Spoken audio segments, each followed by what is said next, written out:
common sight almost anywhere in the world. But here in Dubai on the Arabian Gulf, the problem is new. The problem, one of communications. A problem that is growing almost daily as the country exploits its wealth and expands its trade. A wealth and trade that during the last few years have grown out of all recognition.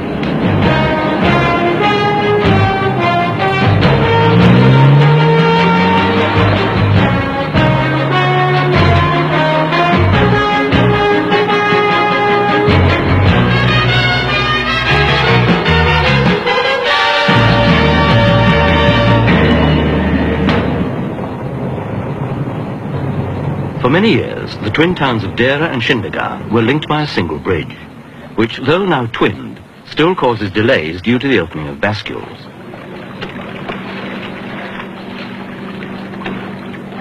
Bascules built to allow free passage to waterborne traffic plying up and down the creek.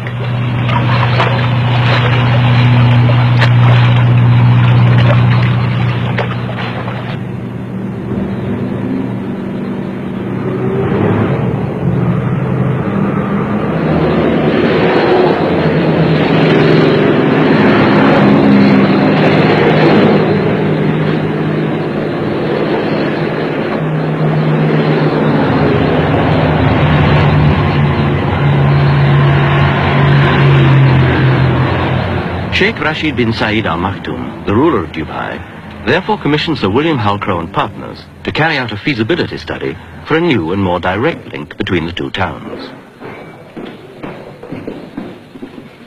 A bridge nearer to the sea was not possible. The reason being the same as when the original bridge was sited: the location of a construction site for offshore oil production jackets that require direct access to the sea.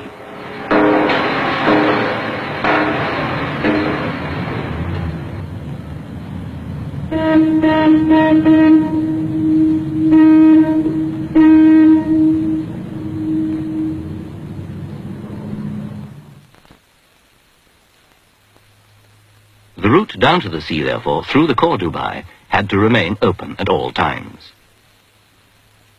To link Shindagar and Deira, there was only one possible solution for Sir William Halcrow and partners to design for building, near the mouth of the creek, a tunnel. This would enable the creek to continue to be used not only to take the jackets down to the open sea, but also allow the stream of small craft to tie up at their traditional moorings.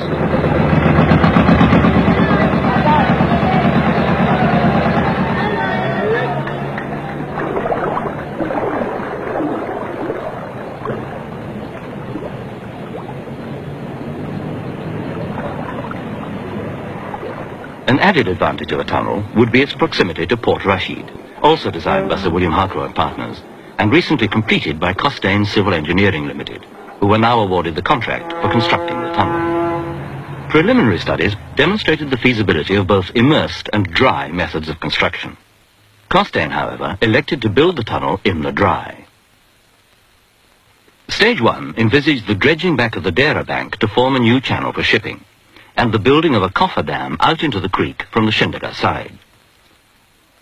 From this side, excavation was to take place, and the building of the tunnel commenced once pumping had dried out the area.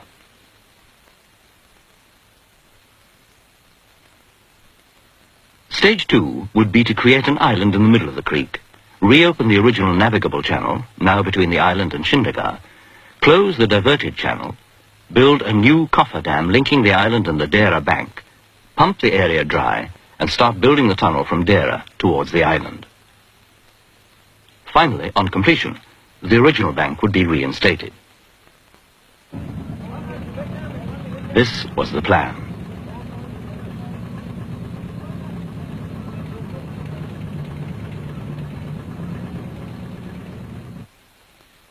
The coffer dam, driven out into the creek from the Shindagar bank, would form a protection for the first stage, and inside it, ramps would be excavated. Construction in the dry meant that the water table, lying just below the surface, would have to be drawn down. To achieve this, a well pointing system would be installed and the water table lowered.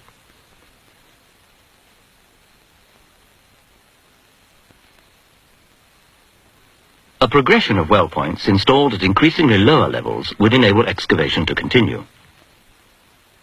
At the deepest part of the excavation, well pointing would be insufficient, and would have to be complemented by a system of drainage channels dug laterally across the excavation, allowing seepage to be collected at sumps and pumped directly into the creek. This was the method which would continue throughout, and construction began. For economy in design, the thickness of the base was varied, and where stress is permitted, a haunched profile was adopted. Firstly, the haunches were excavated out to a level below the ramps cut for the main foundations. The entire area was then blinded with a weak concrete mix, on which was laid the bituthene waterproofing membrane. To protect the membrane, a concrete screed was then introduced. And on the screed was placed the reinforced concrete base. The walls of the vehicular tunnels were then built, and later the outside wall of what was to be the pedestrian subway and services tunnel, to be followed by the roof of the main tunnels and the roof of the pedestrian subway.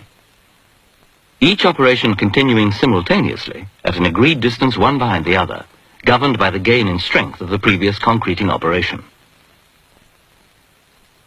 Once the roof was completed, the bituthene was brought up the walls and over the roof to provide an enclosing waterproof seal.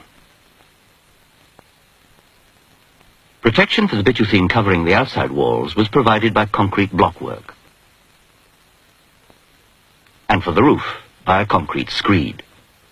The excavation and structure were then backfilled.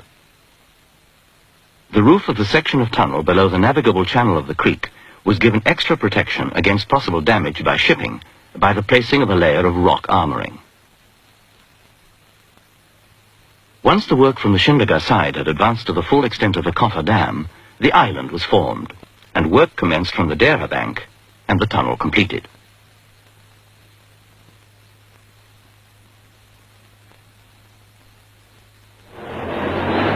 A new link between Shindaga and Dera has now been forged.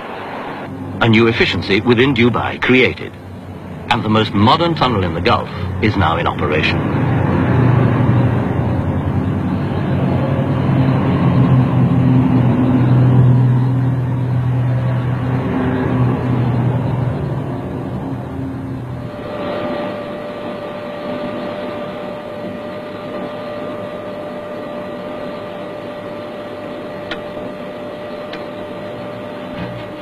Opened in December 1975 by Sheikh Khalifa bin Hamad Al Thani, ruler of Qatar, in the presence of Sheikh Zayed bin Sultan, the President of the United Arab Emirates, and Sheikh Rashid bin Zayed Al Maktoum, Vice President of the Emirates and ruler of Dubai.